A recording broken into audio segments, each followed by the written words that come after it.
Say wouldn't. Bazam.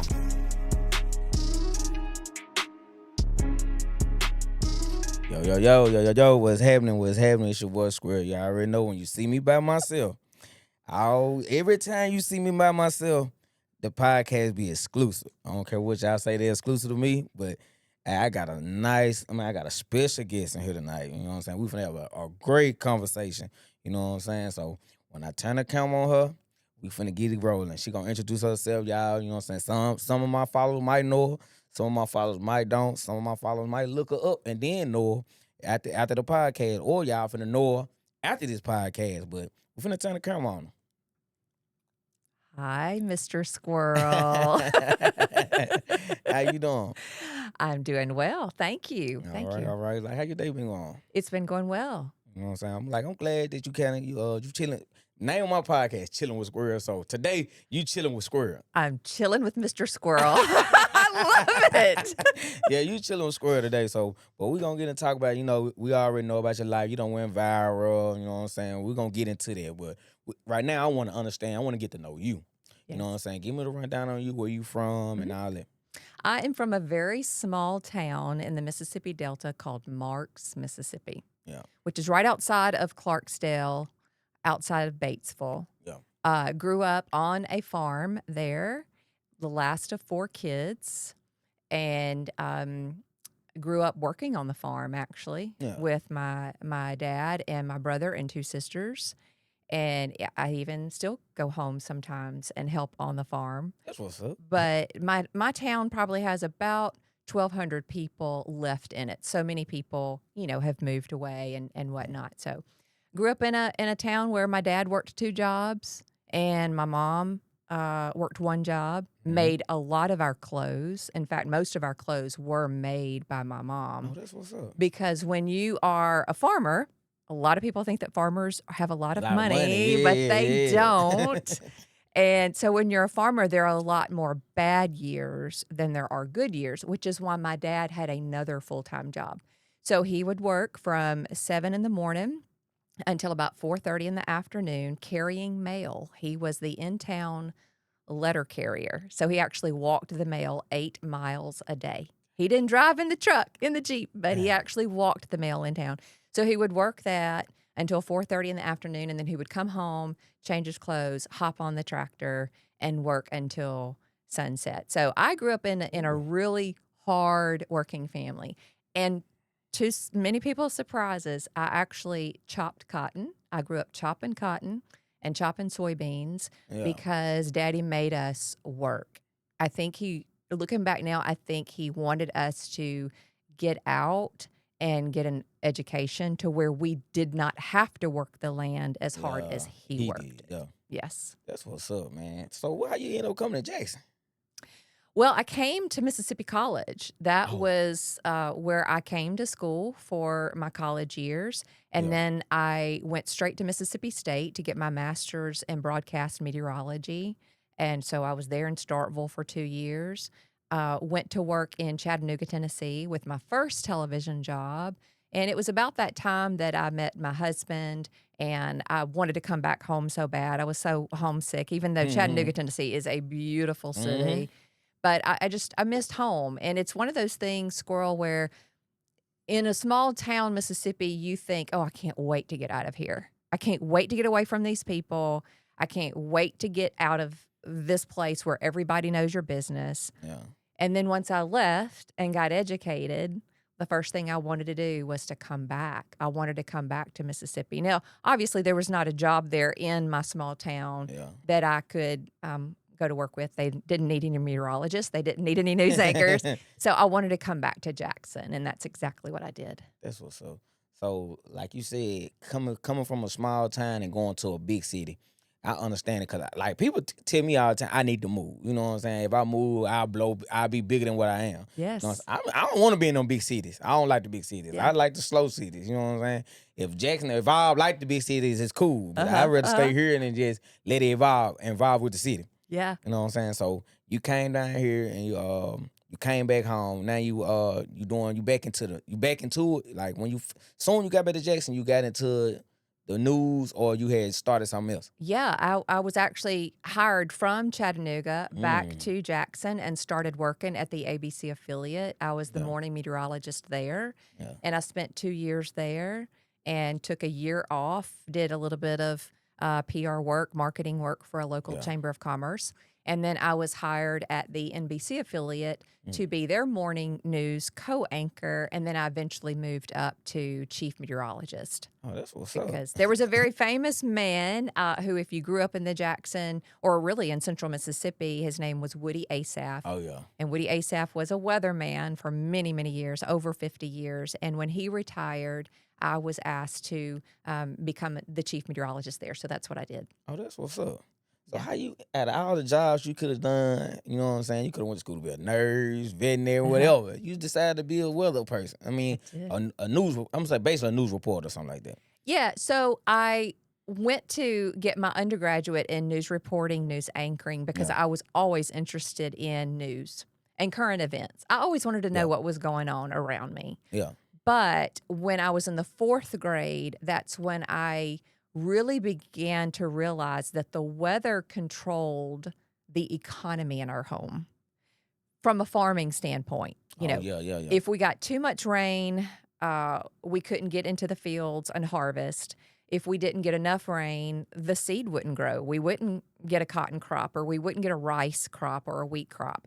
And it affected my dad. I mean, it would affect the stress in our home. Yeah. If we didn't have enough money that season, then mama would make all of our clothes. But if we had a good farming season, then we could go to JCPenney in Clarksdale and we could buy, you know, maybe a new pair of shoes or a new dress for church. Yeah. So I quickly put the puzzle pieces together that, wow, the weather controls what I have as a kid. Mm-hmm. And it was at that point that I became so intrigued with the weather, and I wanted to know more. So that's why I always knew I wanted to be a meteorologist, but I wanted to have something to fall back on in being a news anchor and reporter because I liked telling stories. Yeah, that's what's up. So I like how you growing up on a farm and the weather like that push you to go and being a meteorologist. Yes. That's dope. Yeah. That's super dope. I ain't gonna even lie, that's dope. So you doing this, you with how you get on with WLBT? Yeah, so I had left the ABC affiliate, WAPT. They did not have a full-time position open for me, even though I was doing the morning weather there. But it was not a full-time position. And we were newly married and, you know, living on peanut butter and jelly sandwiches.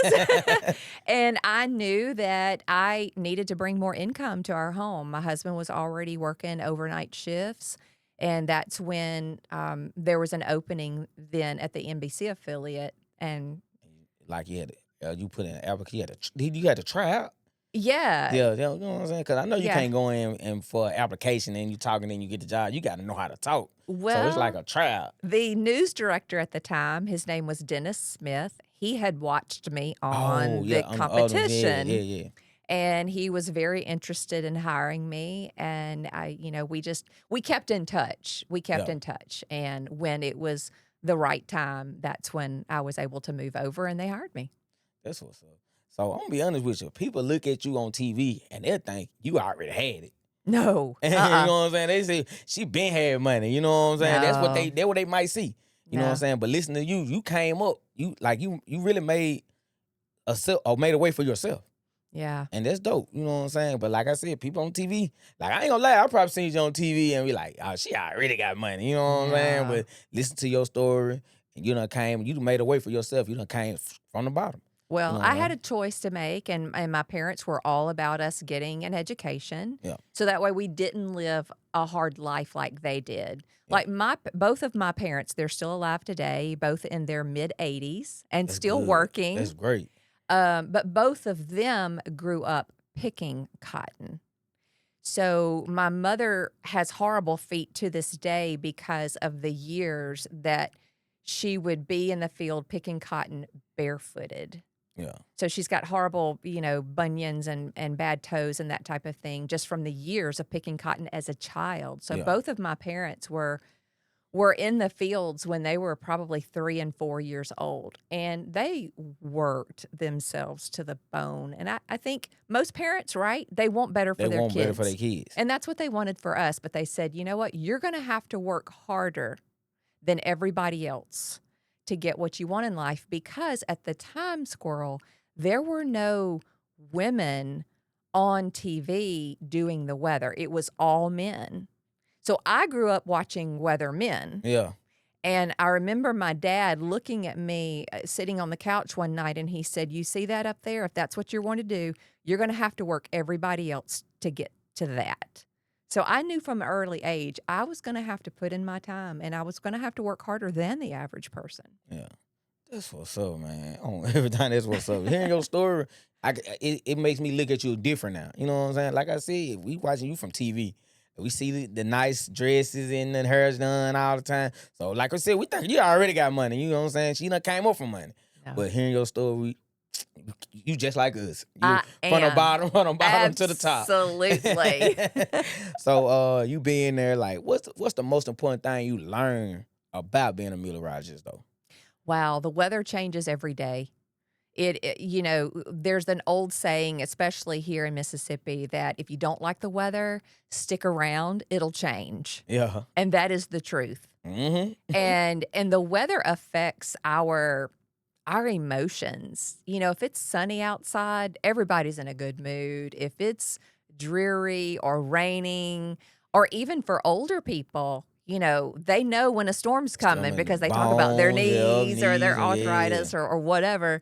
So to me, that was just completely intriguing that people really are affected by the weather, whether you realize it or not. That's what's up. That's what's up. So I want to know. I really want to know the truth, because sometimes the weatherman and the weather people be lying. we'll be coming out home. We'll come outside with our raincoats and umbrellas and stuff, and they say, "Cause y'all say it's gonna rain." Yeah, you know what I'm saying. Then they don't rain. It's sunny the whole day. Like when y'all sit back, when y'all tell us, and then y'all sit in the office like it didn't rain today. So how do y'all feel on the other side? Well, what most people don't realize is that even here in the state of Mississippi, we have microclimates. Yeah. We have smaller climates within our own climate. So, for instance, talking to my parents this week, they were receiving rain just 2 hours north of here. And I'm like, it's sunny here. It's beautiful here. It's warm. It's 92 degrees. And my mom's like, well, it's raining cats and dogs here.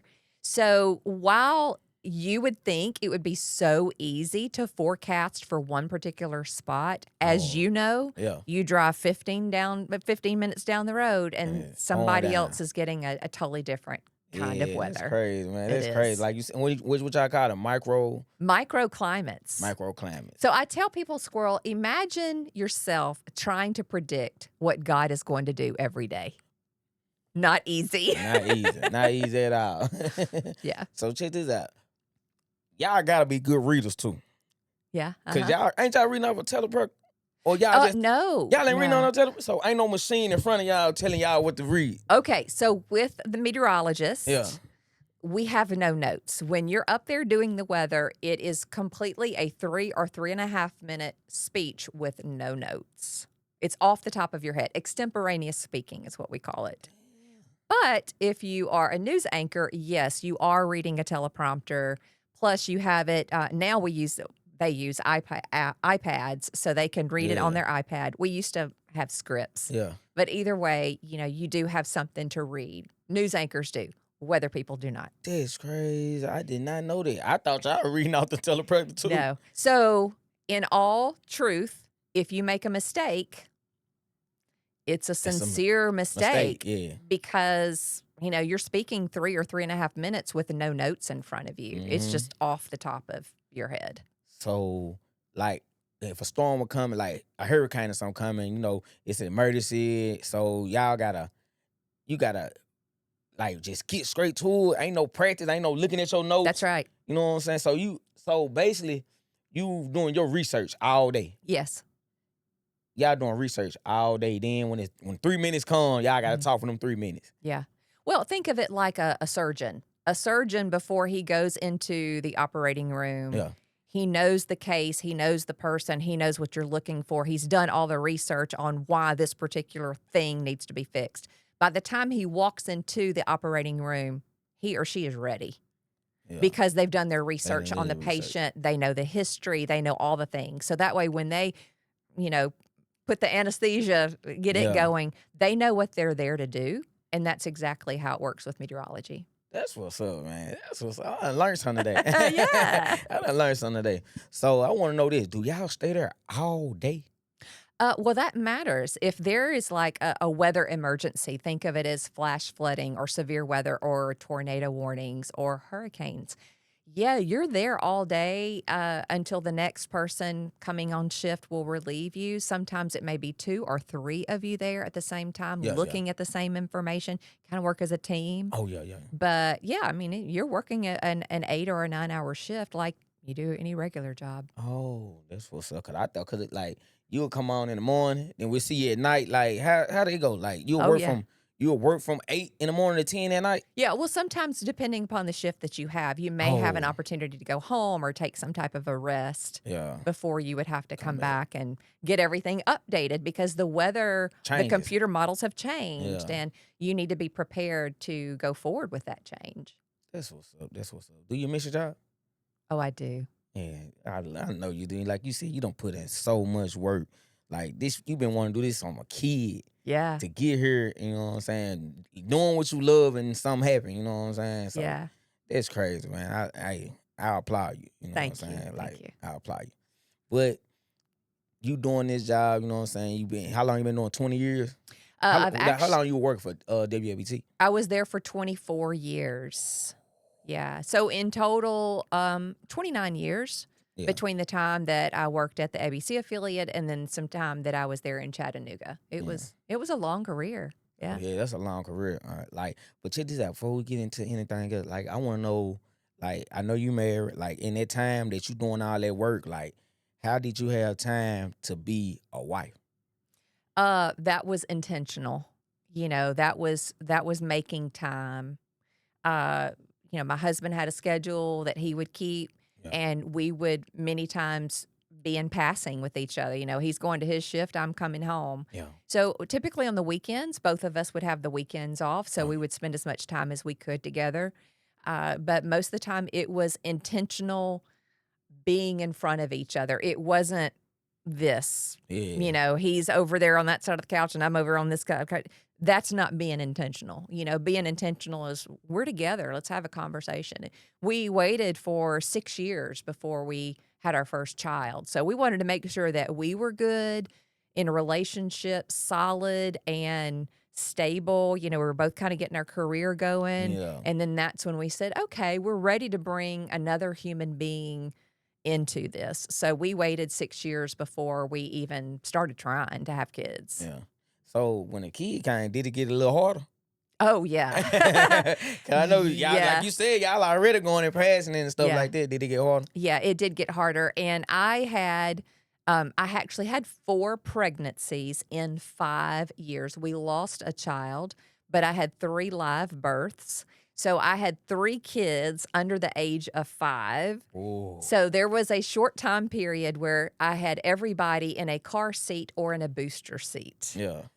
Oh, I know Going to that's rough, Walmart man. was really fun. And you were going by most of the time you probably going by yourself, huh? Yeah, yes, I Yeah. was. I was, yeah. That's what's up, man. That's what's up, man. Oh man, but like I said, you life good now. You know what I'm saying? Life Yes. real good. Yeah. You know what I'm saying? You done figured everything out. Well, I don't know if I had figured everything out, but we were both clocking along. We were doing our best. I was homeschooling our children. So I've homeschooled all 3 of our kids since they were kindergarten. So I was homeschooling them in the first half of the day. And then I had a babysitter who would come take over for about 3 hours between when I was leaving and when my husband would come home. And then I would leave to go to work, and I would be at work all afternoon and all night. Yeah. And so when my husband would come home, he would take bath duty and supper duty or dinner duty, whatever you want to call that. So we were still kind of like 2 ships passing in the Yeah. night, but we worked together as a team because now we had 1, 2, 3 little mouths to feed Yeah. and to educate.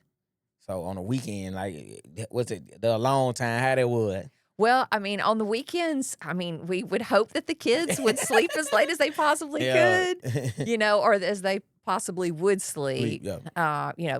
Church on Sunday, yeah. Sundays and park and playing outside a lot on Saturdays. Yeah. That's what's up. That's what's up. Yeah. But like I said, like I ain't gonna say like you said, you didn't quite figure it out, but you had it figured out. Y'all had it figured Yeah, out. we were working at You it. know what I'm saying? Everything going good, then boom, this happened.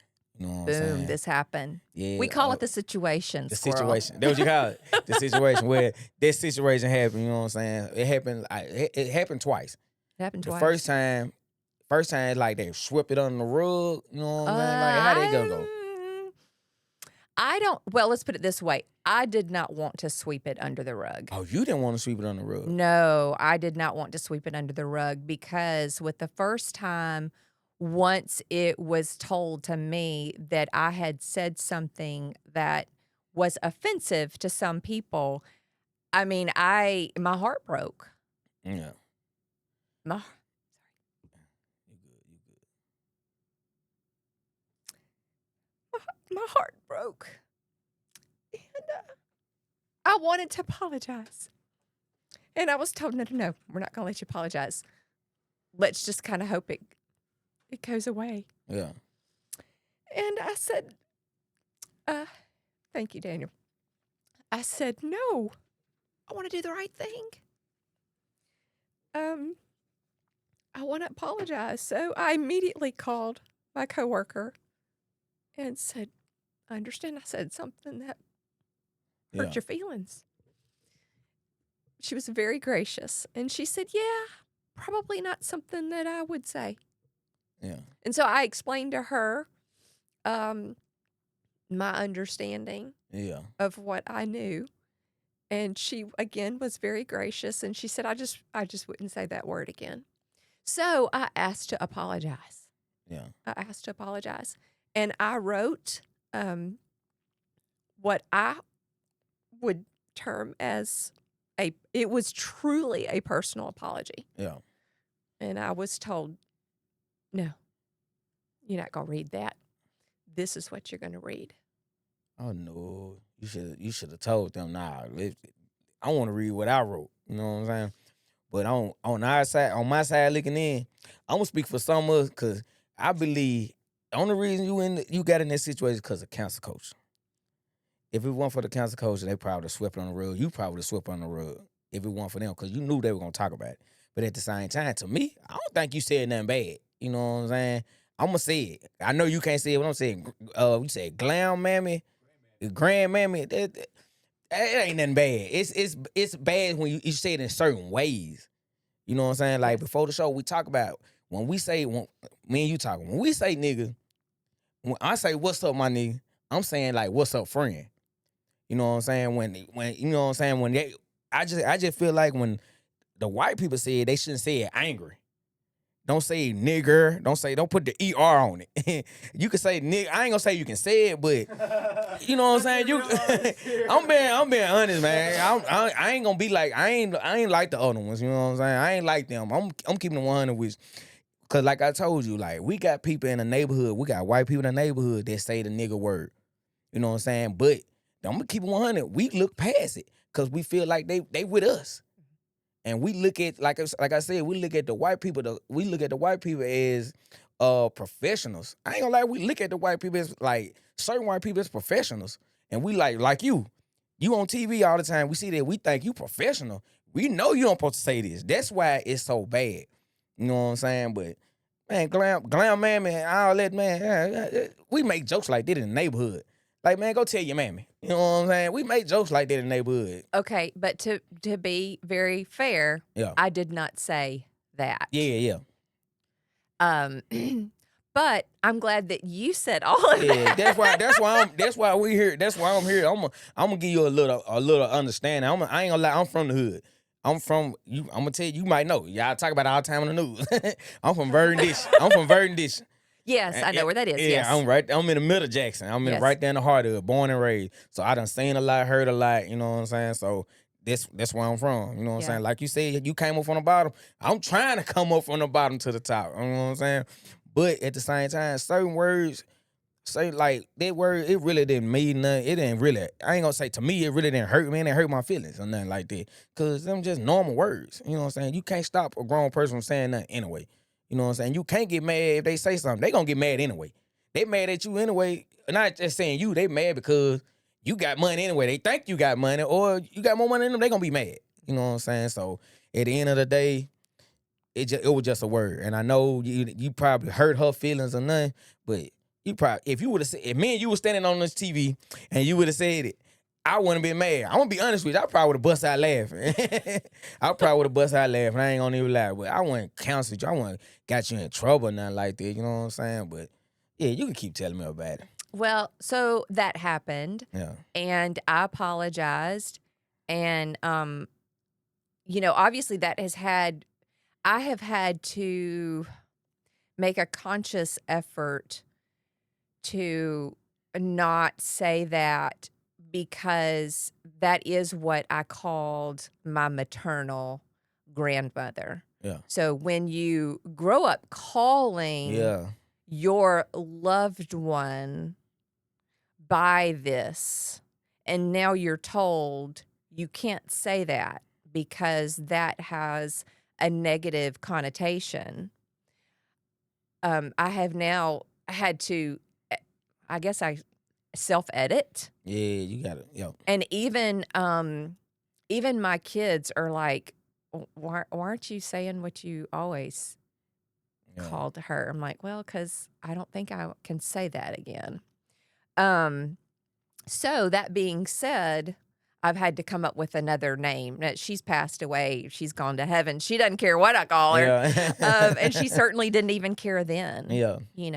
But I've got a grandmommy on my other side. So my dad's mother, she's grandmommy. Yeah. And then I had my other one. So I've had to change a term that I called my grandmother for 50 plus years. Yeah. So that, kind of moved past that, although I still would get a lot of backlash from people. Hold And on, you still getting backlash now? You ain't getting it now, but it's back then. Yeah, yes, I'm still getting it now. You still getting it now, really? I'm still getting it now. Now, from the age group, what age group? It's the older people, or is it? It's both. It's both. It's both, and I think some with the older age group, maybe yes, their feelings were hurt because they saw it as a negative word for them. The younger people, I think, are from the standpoint of, listen, they saw it go viral. Yeah, that's all it was. They saw it go viral, and so they were upset about it. So, now, I should correct myself and say the backlash that I get today is all online. It's not from people coming up to me. Yeah. In fact, not one single time in the 2.5 years since this happened. Nobody, not one single time, has come up to me and said, you offended me. Instead, 100% of the time, people come up to me and say, what happened to you was wrong. Yeah. Like, I hope you're suing. I hope you're going after. I mean, I hear all the things. Yeah. But online, yes, I still get the hate. Yeah, online gonna hate anyway. They hate me. It is what it is. And I don't understand that, because I'm sitting here. I met you 30 minutes ago. Yeah, I love you. Yeah, you and I are already BFFs, right? It's just social media, man. But Daniel, put the pictures of all the people that was like, look what they were saying, man. That's crazy. When I seen this, I said, man, that's crazy. Yeah, it's it's more, hard to read. You know what I'm saying? But like, I like the question, like, when the council coach is right. You know what I'm saying? I ain't gonna even say the council coach is right. It's just a council coach. Whoever came over with that, y'all gotta chill out, man. I don't like the council coach, because if I say one thing, I don't care. I ain't got no money. They can't take nothing from me. So if I say something, it is what it is. I'm gonna come back and do another podcast. It is what it is. But it's only be like that when you get to a higher stature. Like I said, they hold you at a higher pedestal when you up here. Like we see the professionalism. We expect you to know not to say this. We expect you to know not to do this. You know what I'm saying? But it's two different cultures. Yeah. And that would be a good question to know the answer to. At what point do they tell us what words that are expected and not expected? Because through this whole process, I have learned words that I thought were okay to say Yeah. that are not okay to say. Case in point, I was told recently that you can't use the word master bedroom or master suite like in a home. Man, I ain't never heard it. What that mean? Yeah, well, apparently that is an offensive term, so now you need to call it primary bedroom. Hold on, now I know. Now, hold on. Now I know. So master bedroom is like in the slavery time, the master house. Man, I ain't never heard that till now, man.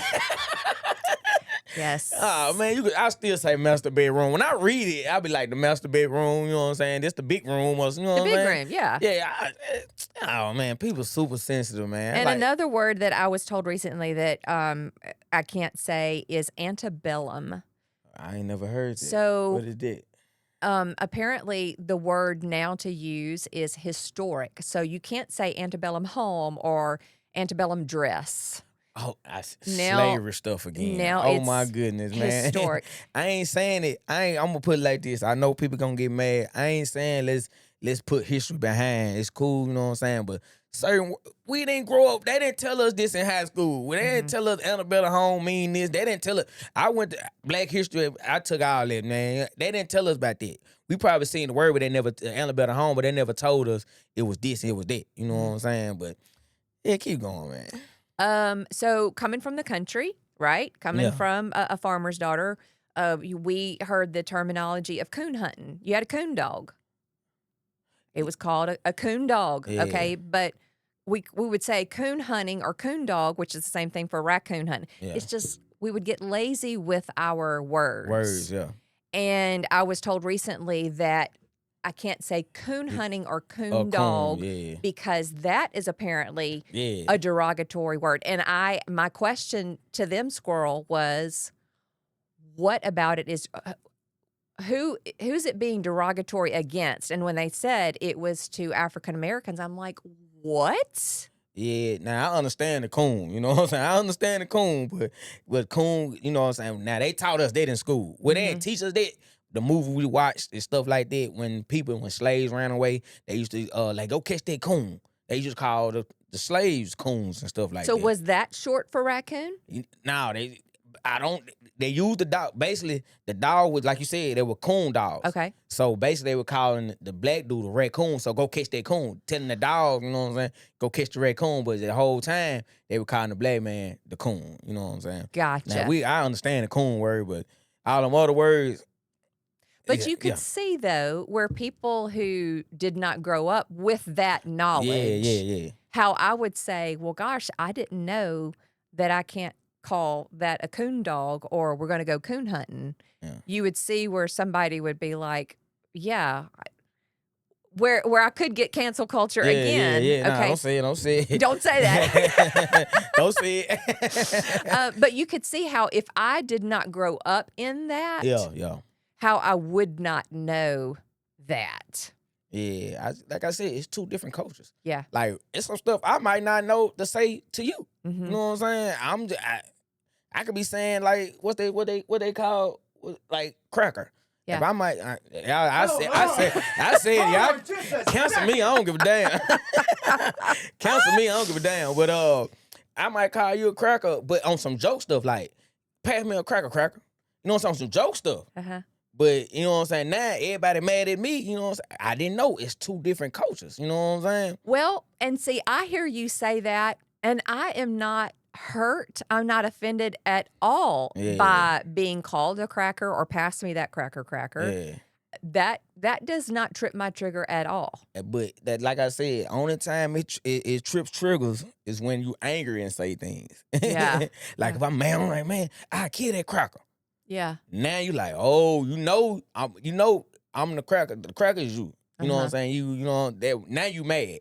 It's only get mad. It's only trigger people sometime when they angry. You know what I'm saying? Like I said, you can't get mad at me and call me a nigger. Yeah. I'm gonna get like I'm gonna tell you to chill out, rephrase the word. You know what I'm saying? We cool, We cool the N-word, but you ain't finna get mad and be like, nigga, nah. Well, So, but see, that's what I love about you, though, is Yeah. you said, if somebody were to say that to you and they were saying it because they're mad, you would correct I them correct them like, chill out, bro. and Like, come say, on now. hey, Yeah. that hurts my feelings.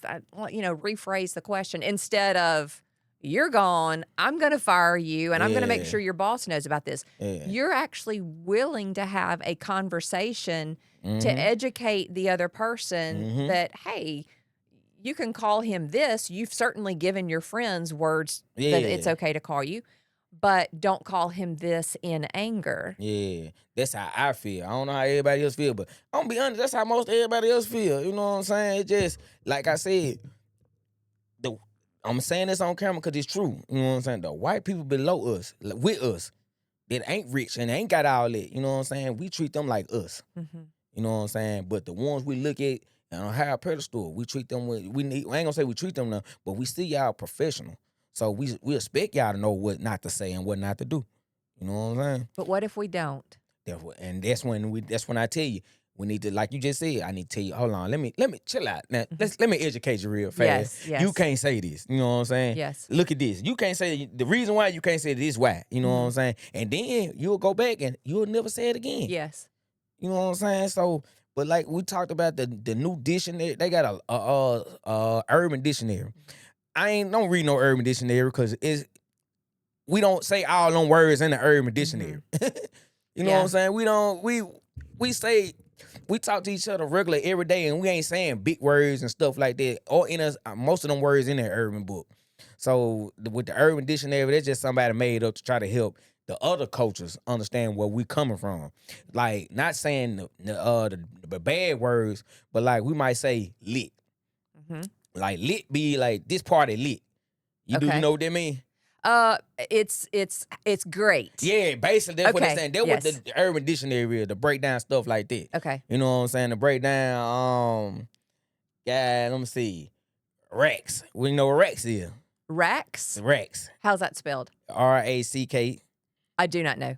Money. You got racks of money. We call them racks. Each grand, like we got racks. You know, racks on racks on racks is All money. right, Squirrel. So I'm sitting here hearing you say rack. I'm thinking a deer rack, like deer antlers. See that? That's what the dictionary for. You know what I'm saying? When they say green, you got some green. You got some green. Okay, I'm gonna assume that means money. It can mean money too, but most of the time we saying, do you got some weed? See that? See that? You know what I'm saying? That dictionary ain't taking y'all the bad words. You know what I'm saying? Like, I'm finna give you another one. Thought. THOT. THOT. Thought. And you call it thought? Thought. Okay, so I'm thinking a thought. Like, what are you thinking? No, me and you. This chilling with Squirrel. I keep everything legit. I'm telling you, when we call people, when we say thought, we talking about a hoe. It's keep us from saying hoe. We say, look at that thought.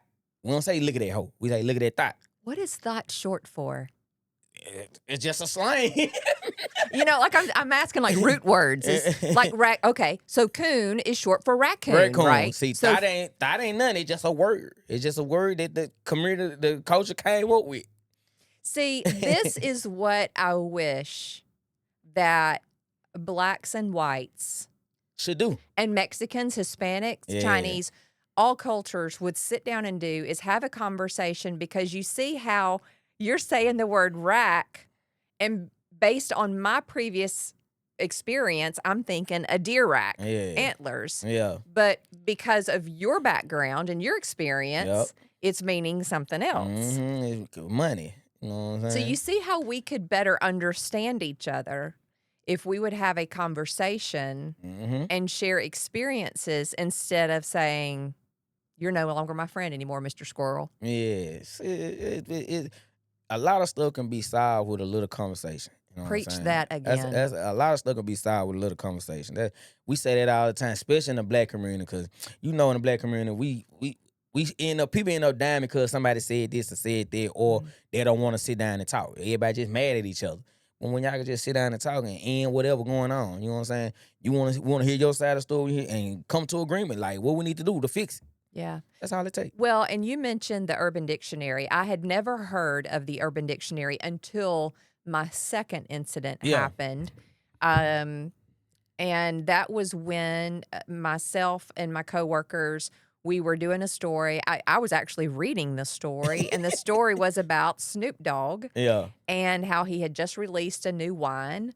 And we were, just kind of bantering back and forth. And bantering means you're talking off Yes. script. Yeah. You're just having fun, like what you and I are doing. Yeah. You and I aren't talking from a script right now, so we're Yeah. just having fun and talking. And I looked at my coworker, and I said the fashizzle.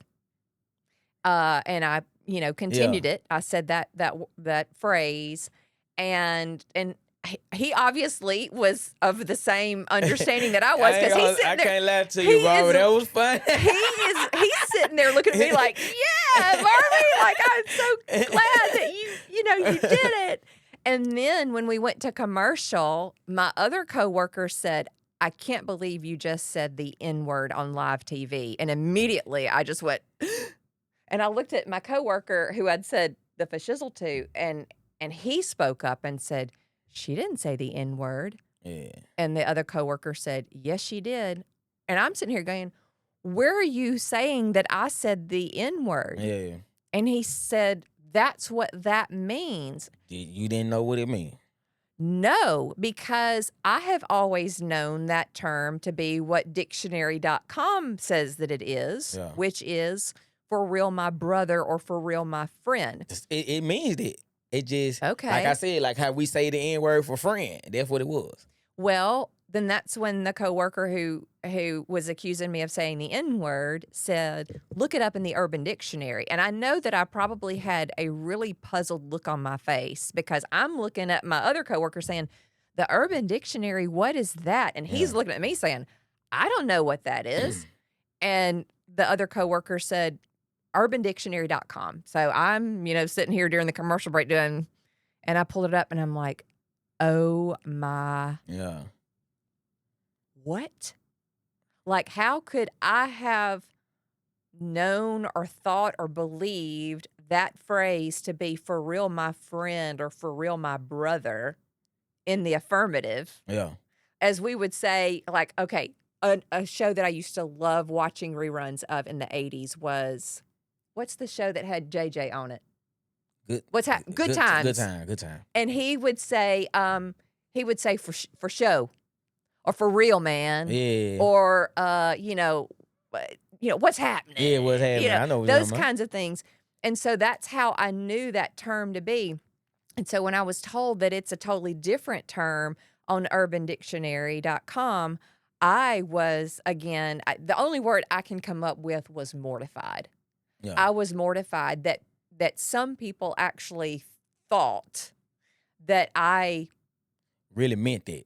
They meant to say that. Well, that number word. one, yeah. That number Yeah. one, that I knew that's what they knew the word to Yeah. be, and obviously I didn't, and that was my last day at work. Damn, man. That's crazy. But they could have took her for you. The only reason they let you go because it was the people, them other two that was trying to say you said it. You know what I'm saying? They could have took her for you because, man, we say Snoop Dogg say it all the time. And you know what I'm saying? But it's nothing you can be mad of. It's nothing you can get mad about because, like I said, you didn't say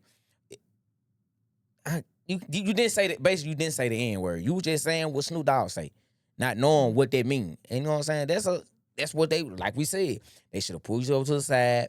Let's talk, blah, blah, blah. But, like I said, that cancel culture. Once the cancel culture heard it, once we seen it, the internet went crazy. Crazy. It went viral. The Australian news picked it up. It went national. The British UK Times, the Jerusalem Times newspaper, the Daily Mail out of the UK. I mean, it was everywhere. It was all over. It was all over. Yeah. You know what I'm saying? And we just, and everybody, we knew what was next. You know what I'm saying? And your job didn't have no choice. You know what I'm saying? Your job didn't want to fire you. Trust me, they didn't want to fire you. But they ain't got no choice because they'll lose funding. You know how that stuff go. They lose funding and all that. They ain't got no choice. It's a cancel culture. You know what I'm saying? We got to accept it. That's why I like doing independent stuff. Well, and that begs a question. Do we have to accept it? You said that's the cancel culture. We have to accept No, it. Do we have to no, accept we it? ain't got to accept it. That's why we do this. You know what I'm saying? They can't take our podcast from us. We do this. This us funding. You know what I'm saying? They can't take this from us. We can say what we want. You know what I'm saying? They can't take it from us. That's why I love doing podcast. I don't want to be in the industry. I want the industry money, but I don't want to be in the industry. I like doing what I do because I can say what I want to say and we can just basically be yourself. Yeah. I like being myself. That's why I like doing this. Yeah. You know what I'm saying? I don't care about the council coach. What y'all gonna counsel? I ain't got nothing. You know what I'm saying? And my followers, people that like me, I ain't gonna say they love. I don't know what they watch me for. Mm-hmm. You know what I'm saying? But they like what we do, and I'm gonna keep doing what we do. But at the same time, it's the council culture. They'll counsel you. If they want to counsel you, they can't counsel you doing this. They can only counsel you in the industry.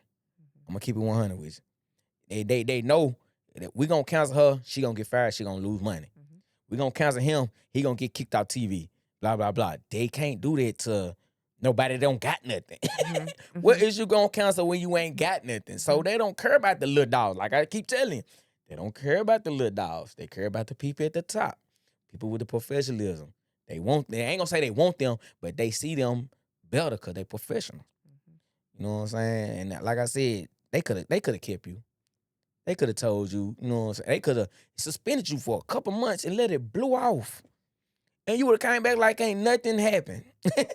Well, I see another side, which obviously they did not choose.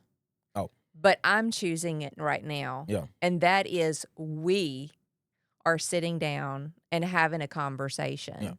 Because how are we going to fix racial issues that, let's be honest, they were happening back in Jesus's day. Man, it's been going on for years. It's been going on for thousands of years. Why did we think that we could fix it? And we might not can fix it, but we can try. We can have a conversation and we can do things better Mm-hmm. than our grandparents and our ancestors did by having these types of conversations.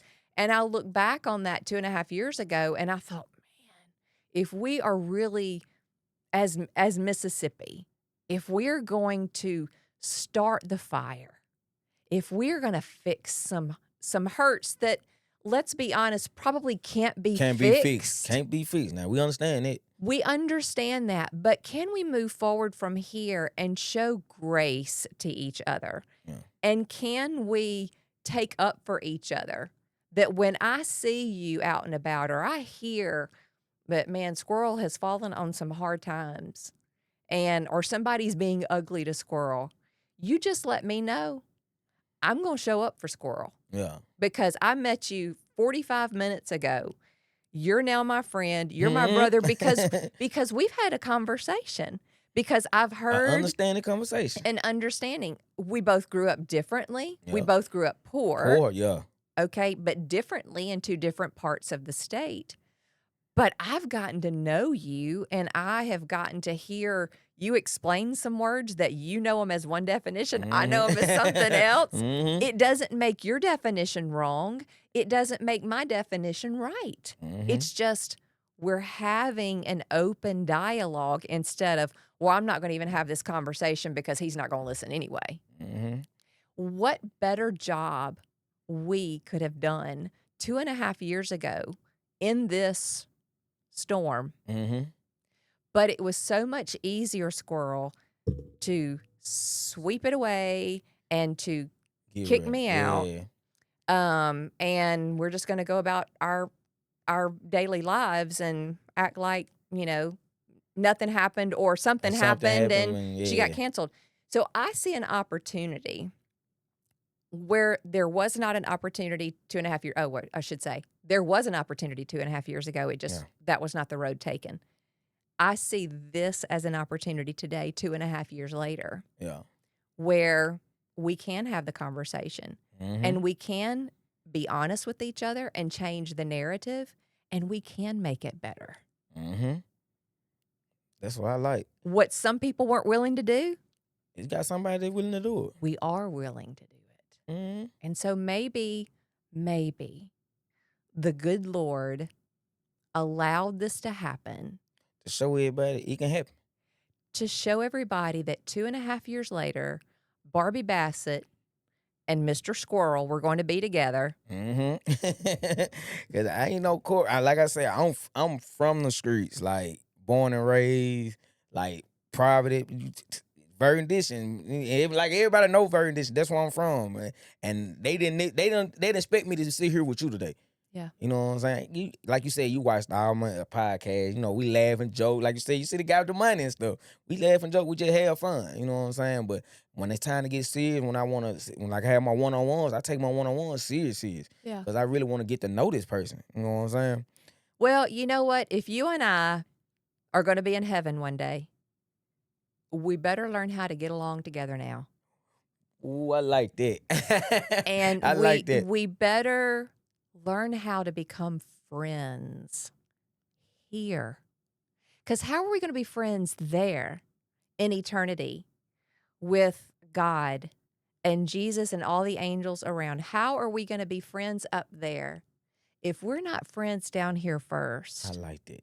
I liked it. And that's really what I hope that this whole conversation and all of the bad and the death threats, that have been sent to me, I hope that that's the good that comes out of this, that we do get to have this conversation. And okay, if y'all are not going to pick up the baton and run with it, me and Squirrel will pick up the baton and we'll run with it.